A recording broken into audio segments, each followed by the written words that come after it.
mga tanda sa araw, buwan at bituin. Hindi ito nagtatakda ng kapalaran, kundi nagpapaalala sa atin ng gawa ng Diyos. Ang kalangitan ay nagpapahayag ng kaluwalhatian ng Diyos. Ang himpapawid ay nagpapakita ng gawa ng kanyang mga kamay. Sa apoy ng mga leader, may tawag sa tapang at liwanag. Ang Diyos ay hindi nagbigay ng espiritu ng takot, kundi ng kapangyarihan, pag-ibig at karunungan. Ang mga tinawag sa fire ay manguna at magliwanag, hindi para mangapi, kundi upang magbigay inspirasyon sa kapwa. Tulad ng matibay na bato, ang mga tinawag sa lupa ay may katatagan at tiyaga. Huwag matakot sa pagsubok, sapagkat ang Diyos ay kasama sa bawat hakbang.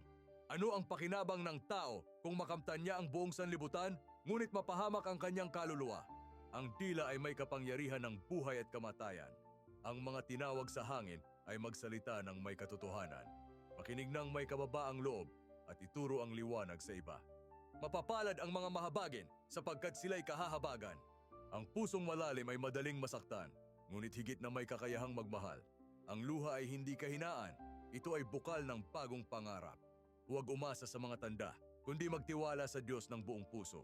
Ang mga bituin ay paanyaya lamang, ngunit ang tunay na gabay ay ang Panginoon. Turuan mo kaming lumakad sa iyong liwanag, sapagkat ikaw ang tunay na gabay ng aming buhay.